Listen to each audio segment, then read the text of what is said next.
It's often said that if you really want to understand something, then what you should do is build it. Now take something like your own hand. Do you really understand how it works, what it's made of, how it functions? Well, one way to find out would be to make a machine that behaves just like that.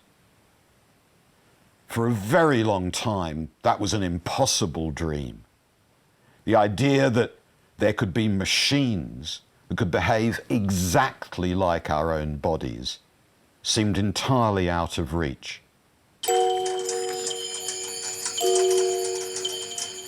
But then around 300 years ago, this dream was made real. This is an automaton, a self-moving machine that simulates the actions of a living being. This elegant young artist first went on show in France in the 1770s. In those days, Europe was full of automata like these.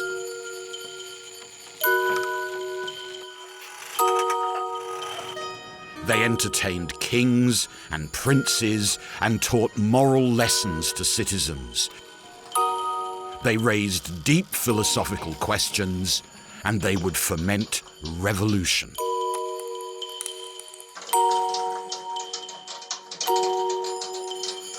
Automata were masterpieces of art and engineering. Forgotten wonders of an extraordinary age. This film is their story.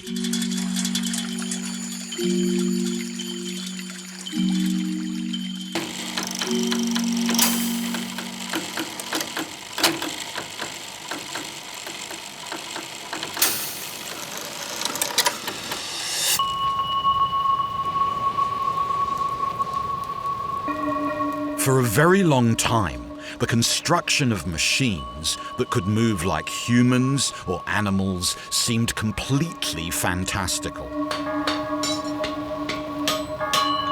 But in the Middle Ages, a new form of technology was developed that could begin to make complex, controlled, and regular movements.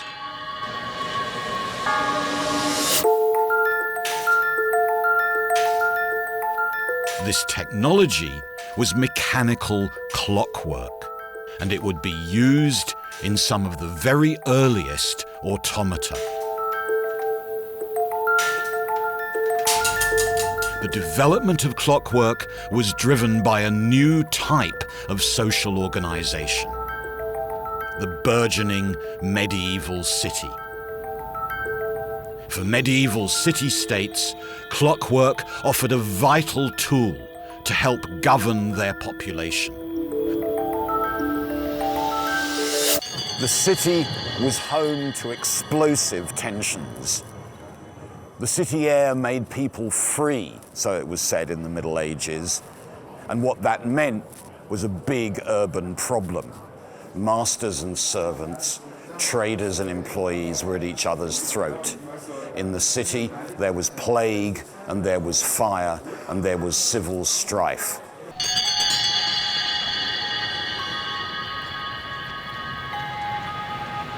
The aim was to find a technique that could turn the city into a place of good order and of ideal government.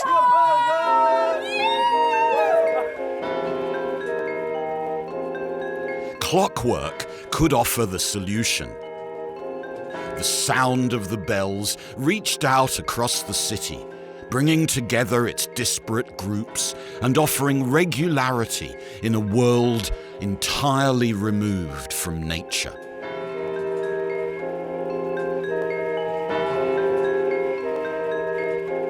Cities soon began building spectacular clocks to showcase their power. And these clocks would become home to some of the earliest automata.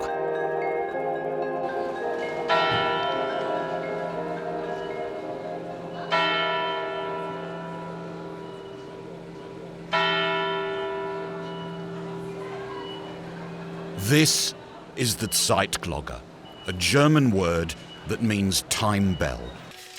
For half a millennium, the Zeitglocke has stood in Bern, now the capital of Switzerland, and it's driven by an astonishing piece of clockwork technology.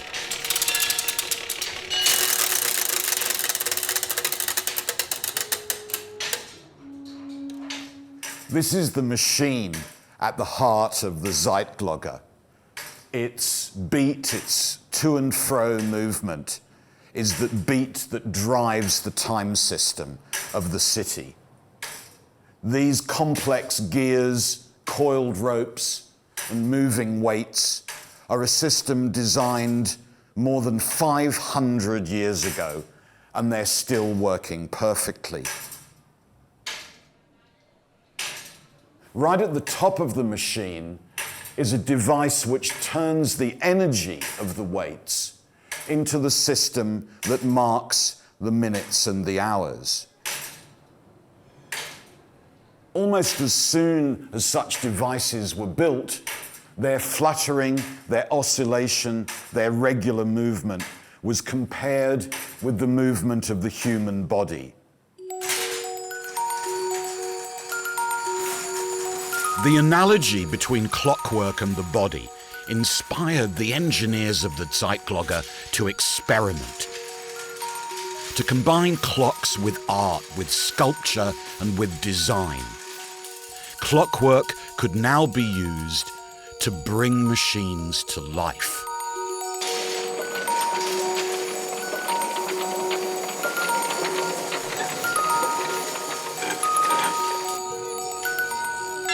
In a world removed from nature, these automata offered regularity and order to the city. Here, a crowing rooster, the rural symbol of time, has been animated once more, transformed into a machine for the citizens to enjoy.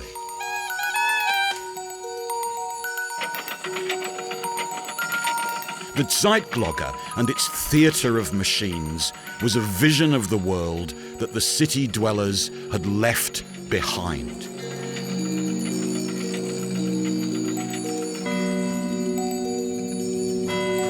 These machines and their show were designed to bring peace, order, and harmony to the city of Bern.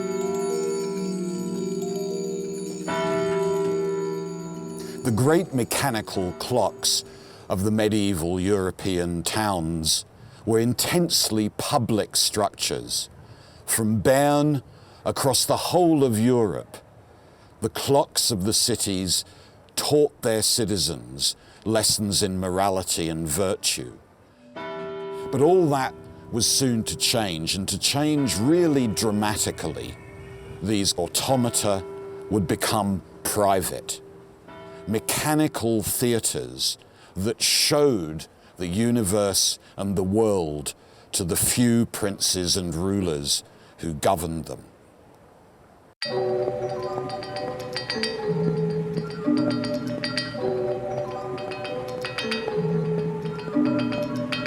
One of the largest and most spectacular of these new private automata was built in the 1740s in the rich and prosperous town of Salzburg in Austria. It would be created especially for the Hellbrunn Palace, a fabulously extravagant summer retreat designed to satisfy the private pleasures of the ruling classes. This was a place of lavish excess, its gardens filled with strange devices designed to entertain and titillate. But one machine surpassed them all in scale, ambition, and technical sophistication. An automaton in the form of an entire working city.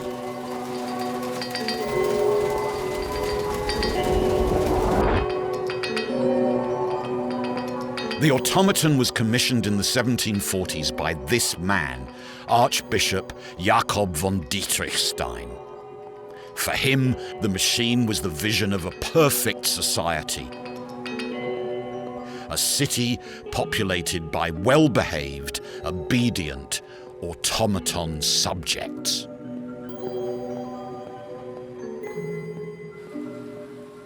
The magnificent mechanical theatre. Imagine that you were a member of the privileged audience here, invited by the prince to see this extraordinary automaton, this amazing spectacle.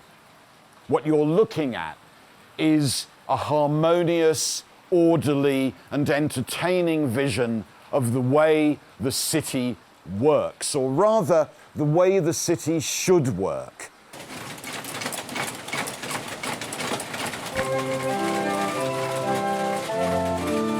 As the machine comes to life, almost 200 figurines begin to move. The city becomes a kind of vast mechanical opera.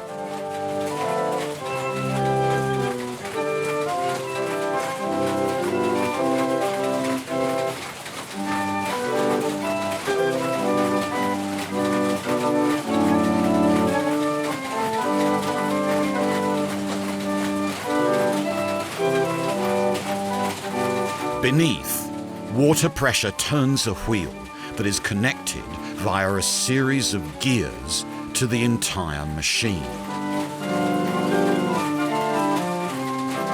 Here, this metalwork acts like a set of instructions, guiding each of the figures to perform their actions at different intervals.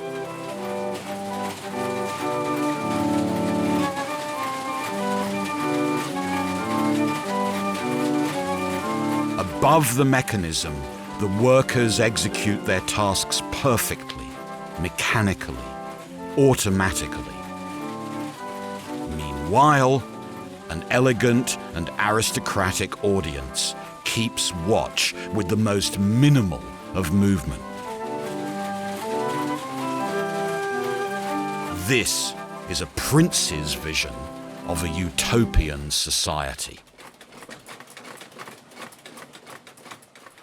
But there's a darker side to this seductive spectacle. The machine that runs the theatre was designed and built by a salt miner, Lorenz Rosenegger. The salt miners generated the wealth on which the city relied and which funded this machine. But the salt miners were radicals, insurrectionaries, many of them Protestants.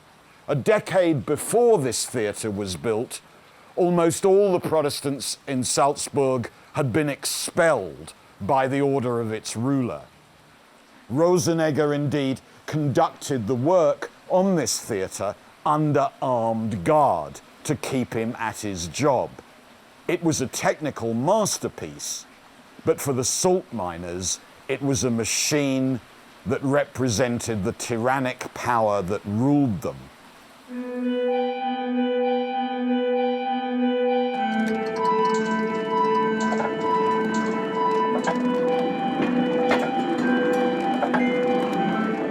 The Hellbrunn Mechanical Theatre perfectly encapsulates the contradiction at the heart of all 18th century automata.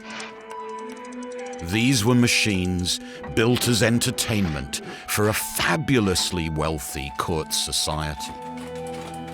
But their mechanical ingenuity, their artfully carved exteriors, their very soul came from poorly paid artisan workers. What's more, the creativity of those workers would revolutionize the automata so beloved by the aristocracy.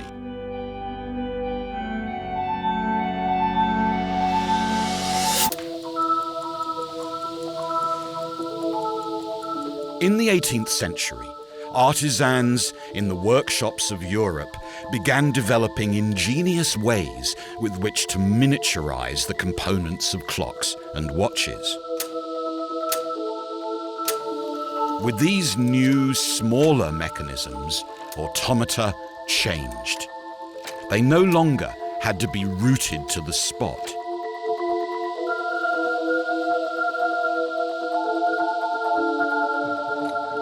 Thanks to the miniaturized components, Automata could now simulate new kinds of movements and even make complex and naturalistic sounds.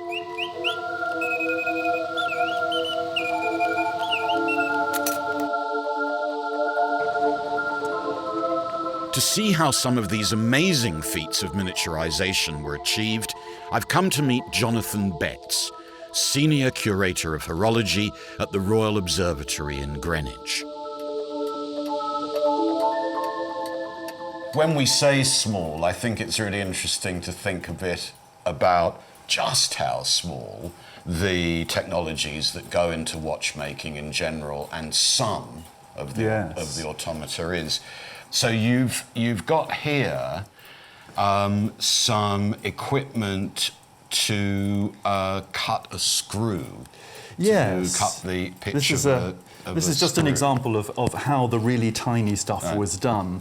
Maybe it would be clearer if we start with how it's done on a scale we can see more easily. I mean, in the 18th century, screws were basically made by forcing a plain steel rod into this thing called a screw plate.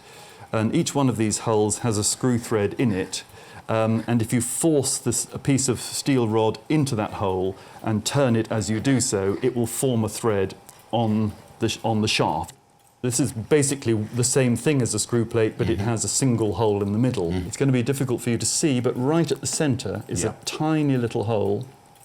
And that hole has a thread and it's working on exactly the same principle. Exactly the same principle. You just had to be very, very careful because there's virtually no metal in the pin that you're forcing into the hole. It can very easily break off inside there.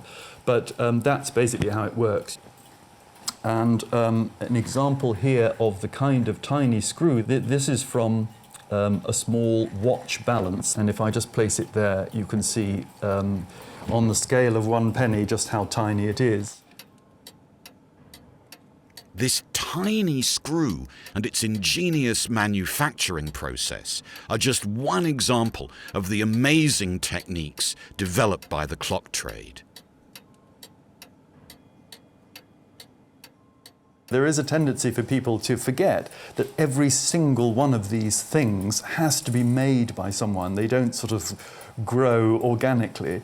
The craftsman starts with sheet metal and blocks of metal and castings, and everything has to be formed in one way or another.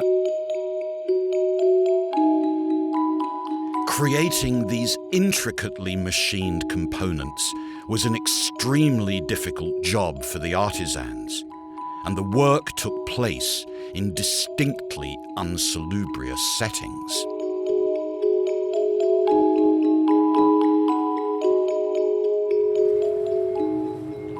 Automata may have been put on show in palaces and courts and elegant gardens, but they relied completely on the extremely skilled work of badly paid and ingenious artisans, men and women of the clock trades. These trades centred on the working class districts of the great European cities. In London, for example, around Clerkenwell, there would be streets in which each house would specialise in a different component of a watch or clock, and then a master would arrive and put those components together.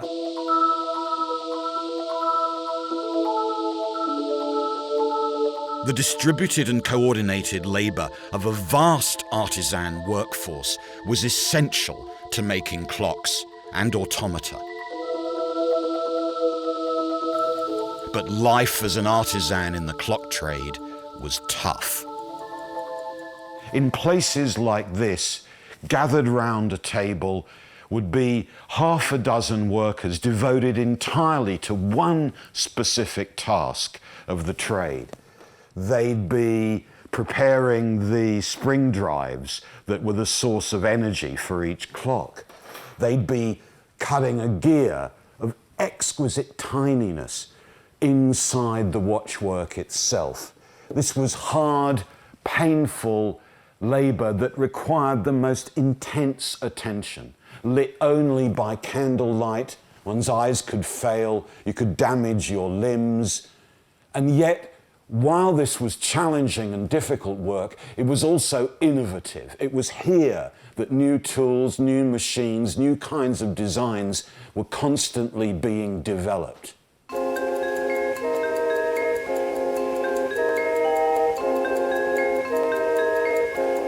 The artisan workforce was a source of constant, gradual innovation.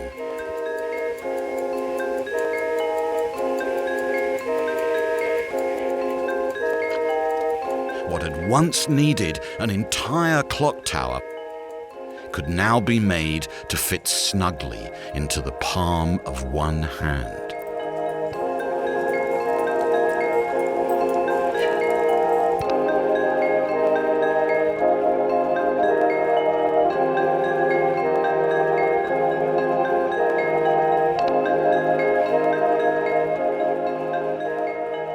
The miniaturization and technical sophistication of the masterpieces of the clock trade had at least one really important consequence. These clocks were able to stay stable and working and vital against changes in their environment. That principle is called homeostasis. It means that however the environment changes, temperature, pressure, the bumps and knocks of everyday life, these machines will keep on going reliably and regularly. Now, homeostasis is so important that for some scientists, that was the definition of life itself. And so with these techniques provided by the clock trades, a huge breakthrough was possible in the design of automata.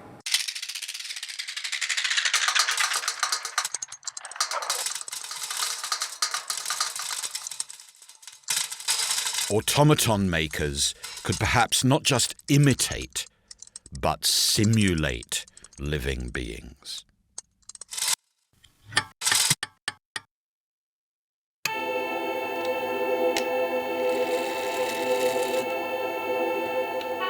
One man in particular began to pioneer the simulation of living things.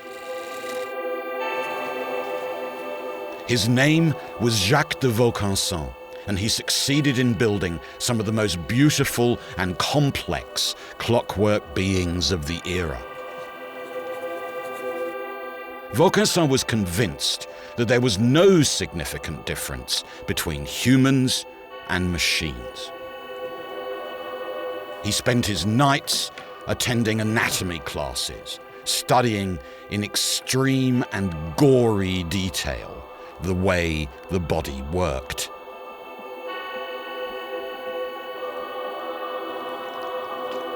By looking closely at human anatomy, Vaucanson hoped that he could reconstitute it using clockwork. His ideas were part of a novel way of thinking about the human body that began to emerge in the 18th century. Vaucanson's contemporaries began to see that the way in which the human body works is essentially automatic. Automatic is the key word in the way they describe what humans do. So here's a writer in the 1740s, a friend of Vaucanson. He asks, "Doesn't your body leap back in terror when you come upon an unexpected precipice? Don't your eyelids close automatically at the threat of a blow?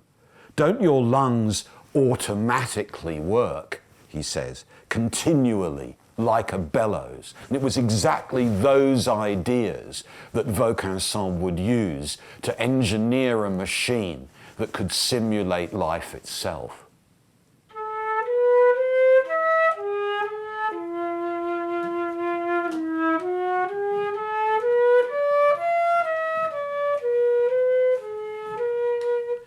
By studying the activity of flute playing in great detail, Vaucanson was able to build a device that actually played the flute. There was no music box hidden inside this masterpiece. Mechanical lungs and a silver tongue controlled the movement of air. Clockwork fingers precisely covered the holes.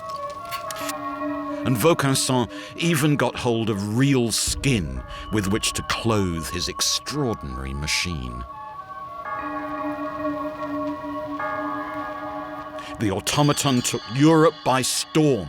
It was a glorious celebration of the combination of engineering, artistry, and the study of anatomy.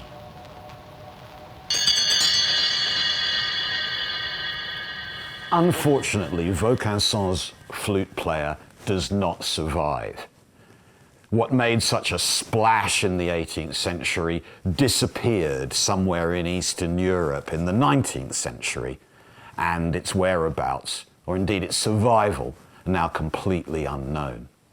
But at the time, this machine inspired a whole generation to ask about whether there's any difference at all between mere machines and living beings.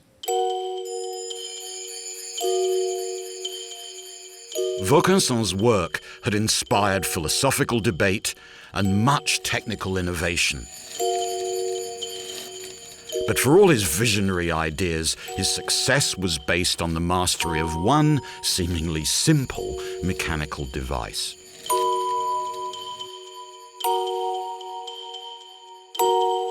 A circularly shaped piece of metal known as a cam.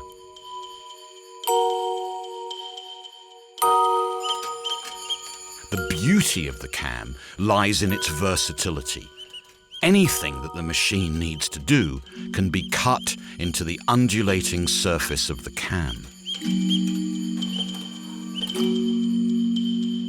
The edge of the cam is simply a way of turning circular motion into up and down or backwards and forwards motions. And these motions can be of the most various kind. A feather, a bellows. The movement can be of an amazing range of things. The possibility for variation and design becomes infinite.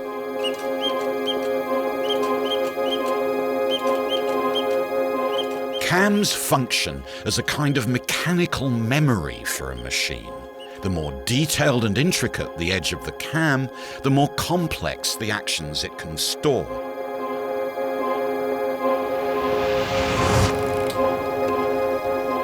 Automaton builders focused on this device, constantly refining and developing the cams.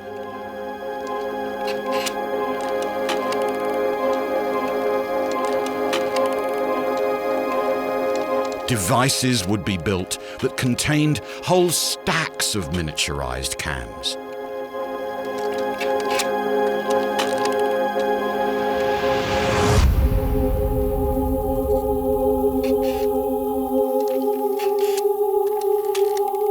One of the most remarkable realizations of cam technology is a device in the shape of a small boy. It's perhaps the world's most astonishing surviving automaton.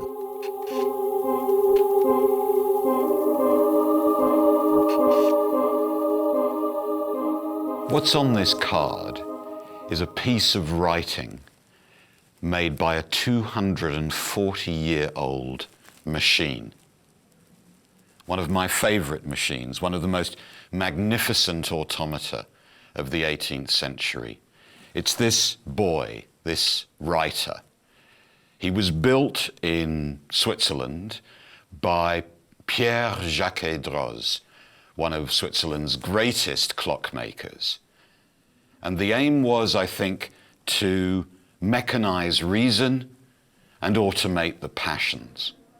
Jacques-Droz was about 50 years old in the early 1770s when he designed and built this masterpiece. Inside the boy are almost 6,000 parts.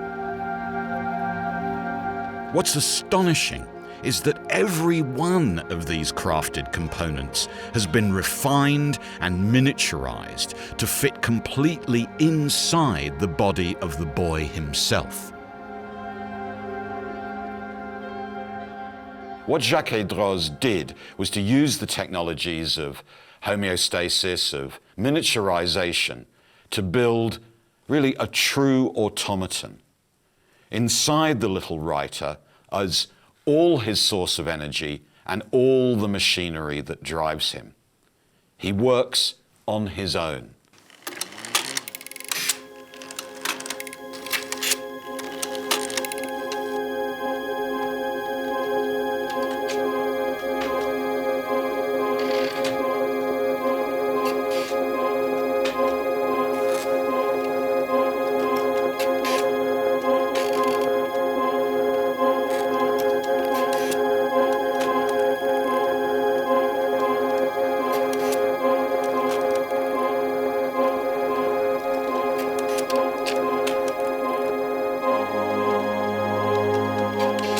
At his core is a great stack of cams.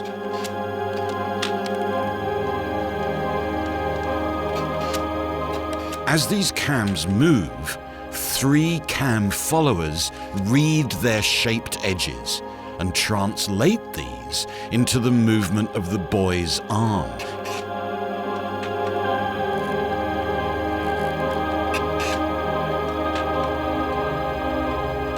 Working together, the cams control every stroke of the quill pen and exactly how much pressure is applied to the paper, so as to achieve beautiful, elegant, and fluid writing.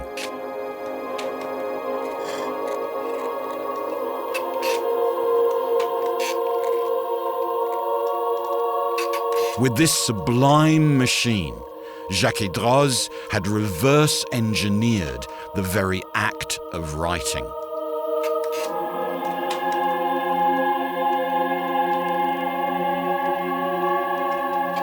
But the mechanical boy contained one perhaps even more astonishing feature. The wheel that controlled the cams was made up of letters that could be removed and then replaced and reordered. These allowed the writer, in principle, to make any word and any sentence. In other words, it allowed the writer to be programmed.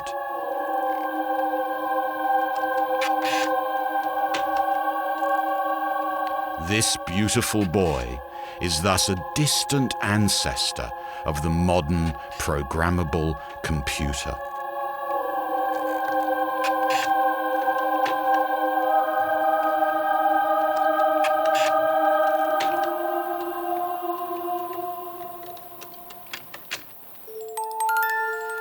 The writer was one of the most technologically advanced objects of the 18th century, but it was also one of the most socially exclusive.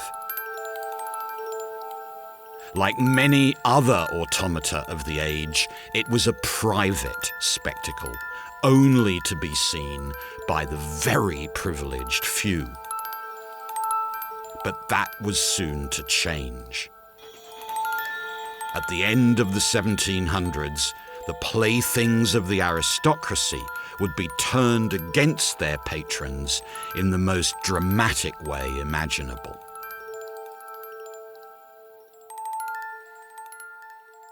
Late 18th century automata were pricey, expensive.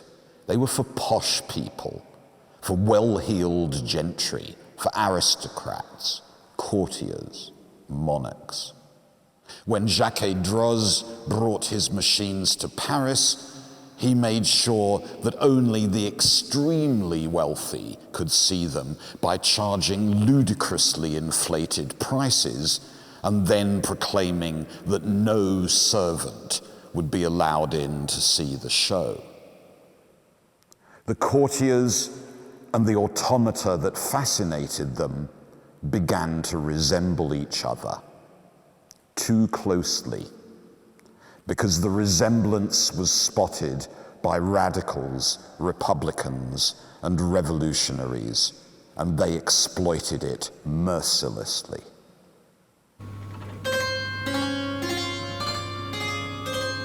A science fiction novel written in the 1770s to attack the aristocratic regime described courtiers as bodies without souls, covered in lace. Automata that might look like humans, but weren't.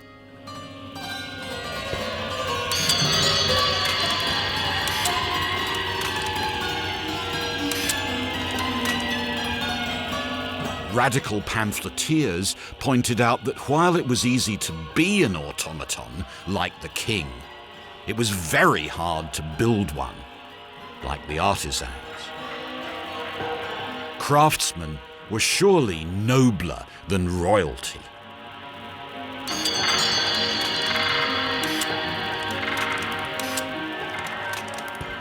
The leaders of the French Revolution simply described the king that they executed as a crowned automaton. By describing monarchy as that kind of automatic machine,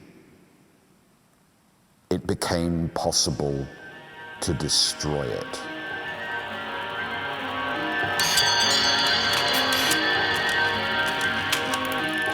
The machinery of life and death helped inspire the protagonists of the French Revolution.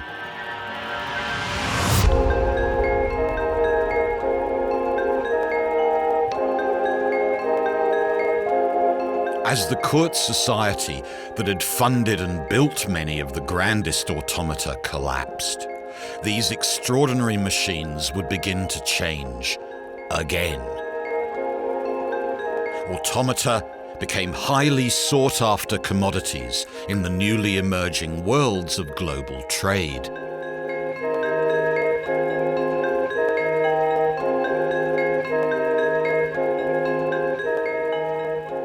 The late 18th century was a period of dramatic crisis.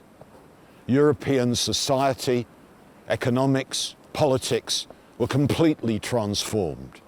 The old world of court society, with its princes and its prelates, gave way to a new, expansive world of international trade and global networks.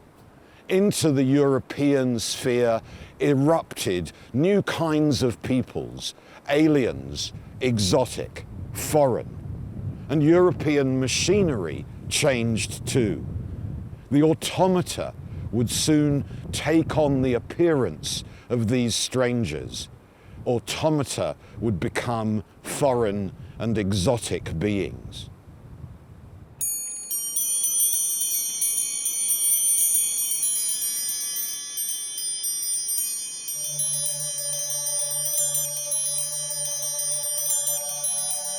These two extraordinary machines represent some of the first of a new kind of automaton that began to appear towards the end of the 18th century.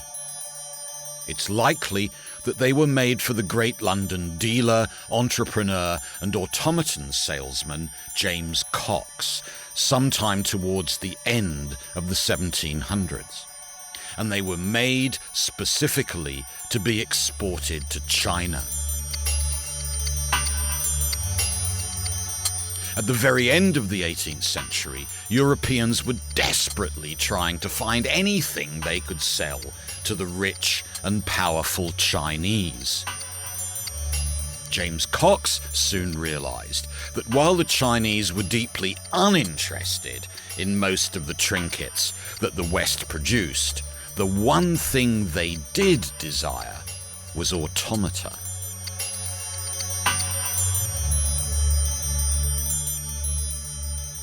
Cox's ambition was to use his automaton business to reverse the appalling trade imbalances between China and Europe. The point was that China made goods Europeans lusted after, tea and porcelain and silk.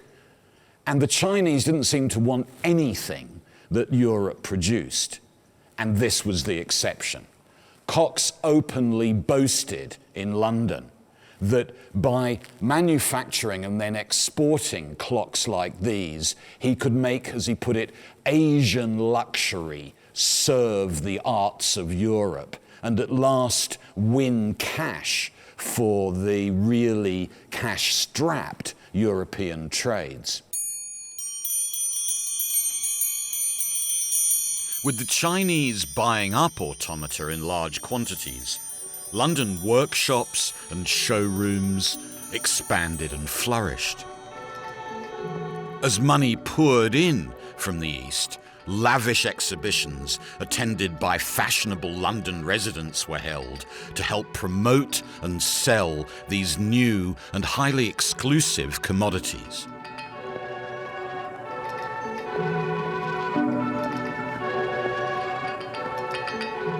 In this new world, automaton builders started to gain celebrity status, none more so than James Cox's star employee, a brilliant Belgian émigré to London, Joseph Merlin.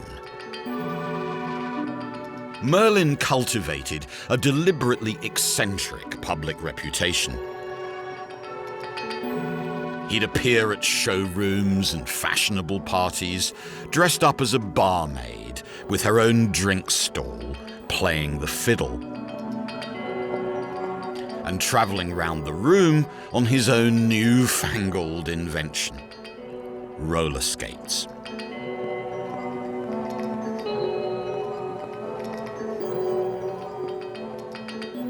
Everything Merlin did was news, and what happened to him became meat for gossip columnists. Sometimes things didn't go entirely smoothly. He was at a party in Soho, and of course he turned up with his roller skates, playing his violin, passing drinks round the room. And I've got here a report of what happened next, written by a journalist at the time.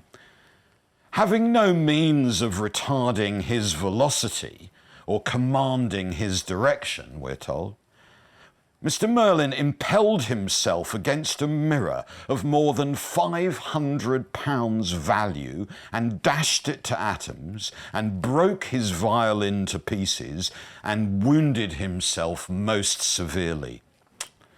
But although Merlin may not have been brilliant as a roller skater, he was unparalleled as a designer of automata, and these machines would astonish the late 18th century public.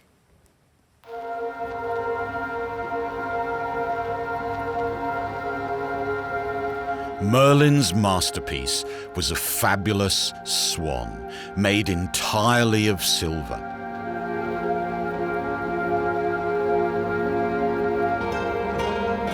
It's one of the most revered automata of the age, and it features both ingenious clockwork engineering and visionary artistic flourishes.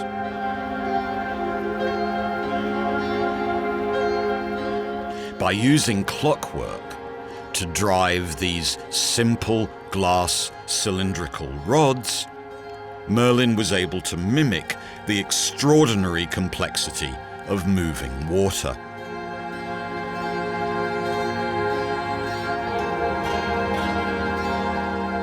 As the light catches the twisted and imperfect surface of the rods, it creates the unmistakable reflection of water on the underside of the swan. The craftsmanship and artistry of the creature was breathtaking.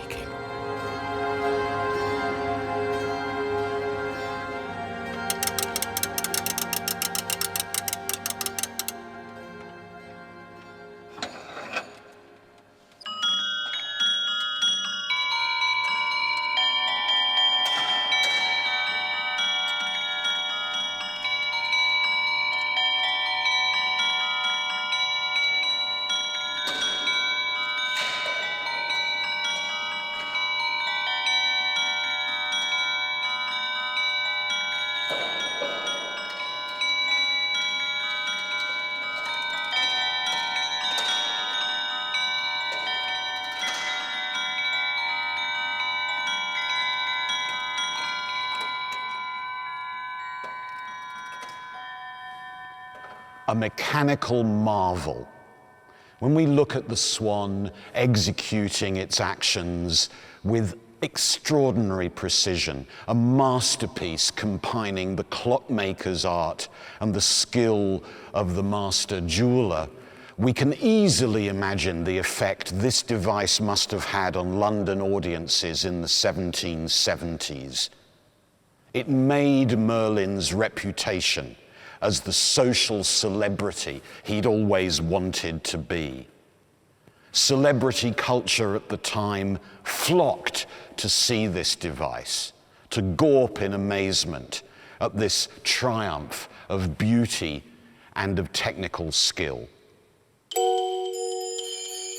The success of devices like the Swan and the celebrity of their makers established a huge audience for automata.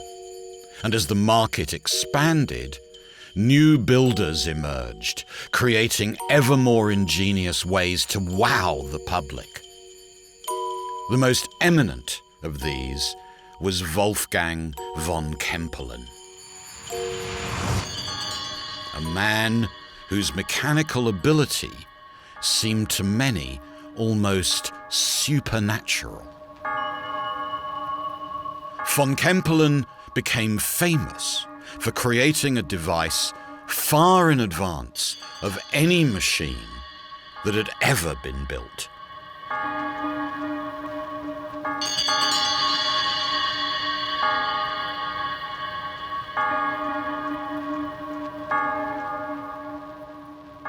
This is one of the masterpieces of late 18th century engineering. Automata could draw, they could play music, they could write, and now, apparently, they could play chess. Imagine you were in a showroom in London's West End in 1784. This is what you would see. You'd be shown in to a darkened chamber lit by candles, and on stage in front of you, a machine in the shape of an Oriental, a Turk with his cushion, his pipe, and in front of him, a chessboard. The chessboard sits on top of this large cabinet, and inside, marvels of 18th century gearing and wheelwork. The master of ceremonies shows you how elegant and splendid this machinery is. And then he closes the doors.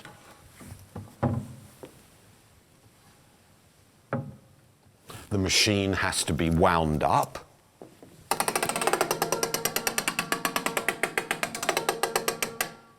And his pipe and his cushion removed.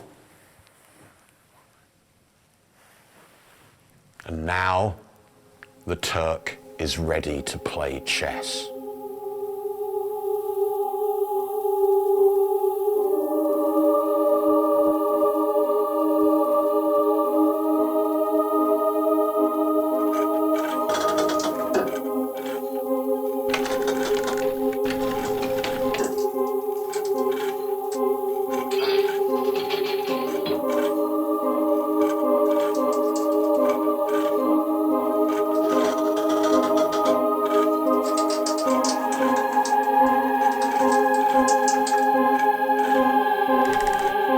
Clockwork seemed to be mimicking human reason.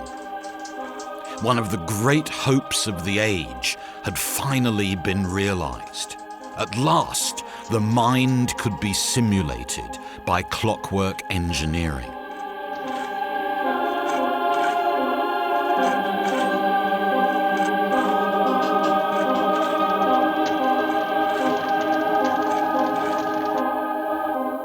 The Turkish chess player went on tour throughout Europe. Almost everywhere he went, he won. In cafes, academies, and courts, the Turk was able to invent new chess openings and destroy the reputation of numbers of expert players.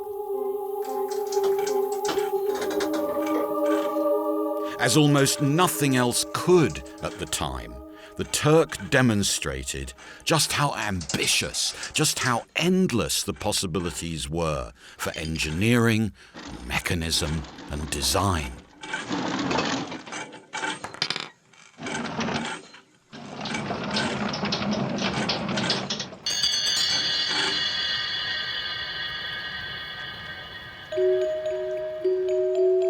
But this amazing machine would do much more than merely entertain.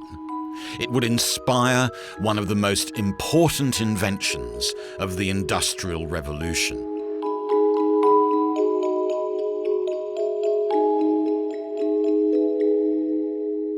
In the middle of the 1780s, a group of wealthy English gentlemen met together for dinner.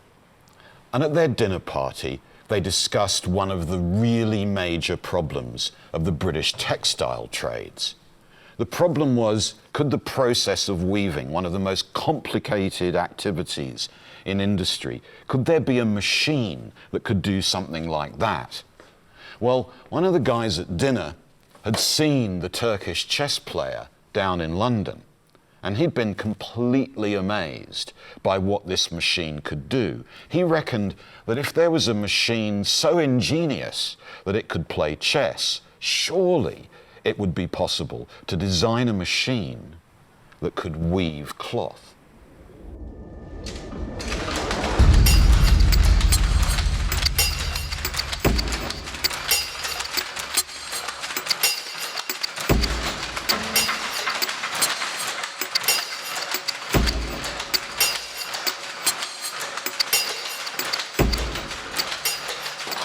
These are mechanical power looms. What used to be done by hand, weaving, is now done by automatic machinery. The men who first designed machines like this had been inspired by the Turkish chess player. And I don't think it's too fanciful to see in the components of this mechanical animal things that absolutely resemble the moving components of the Turk. The picking arm that throws the shuttle backwards and forwards really does look like the mechanical arm the Turk uses to move pieces across the chessboard.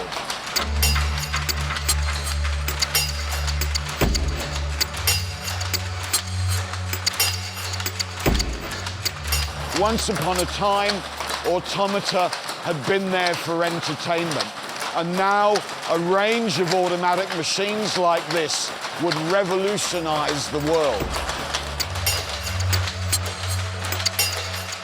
The Turkish chess player had helped inspire the mechanization of weaving and the transformation of industry. But the machine was not all it seemed. Its amazing ability relied on something none of its audience was aware of.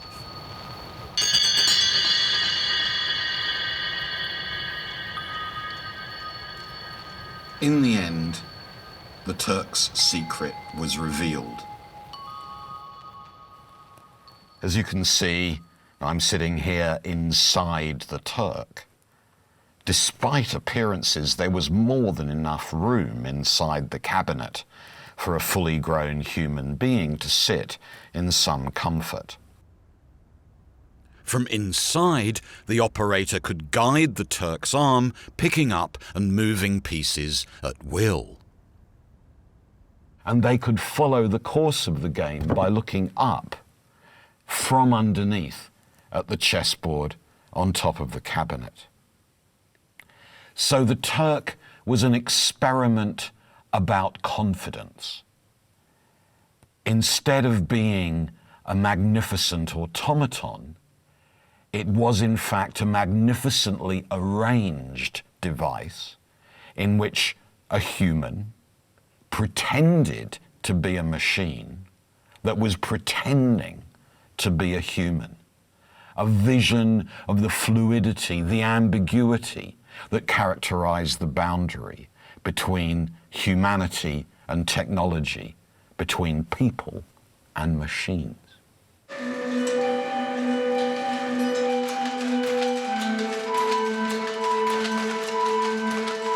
Now that machines of industry could really do what humans did, the mechanical marvels of the industrial age began to make vast swathes of artisans and craftsmen redundant.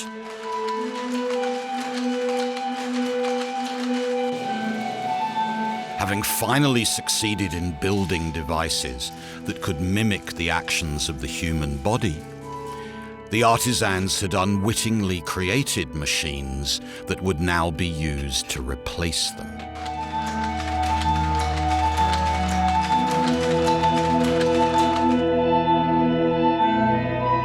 But the story of Automata does not end here. This is the draftsman. It is a stunning example of what is perhaps Automata's greatest legacy: the ability to store memory and then reactivate it at will. All the information to recreate this intricate picture is held in a complex stack of cams that guides the movements of the pencil. This idea of storing information in the changing surface of a disk would, amongst other things, inspire the birth of the technology of recorded sound.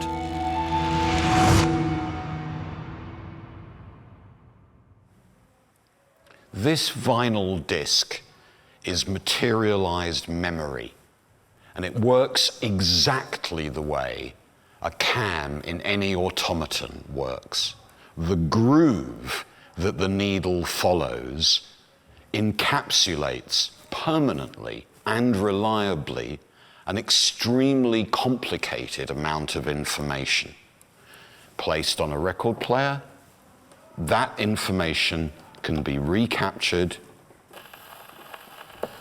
with a machine that is in many ways the descendant of 18th century automata.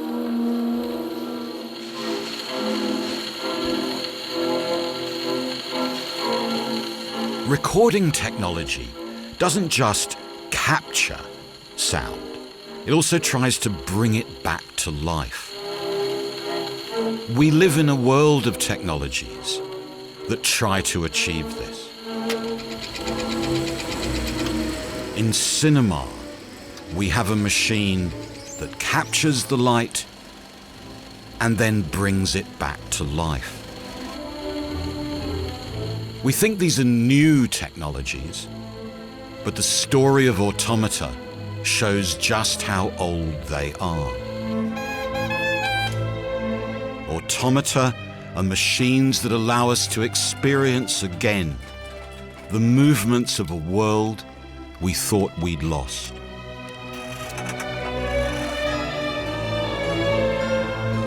They were built by people who dreamt of a new relation, a better relation between humanity and technology.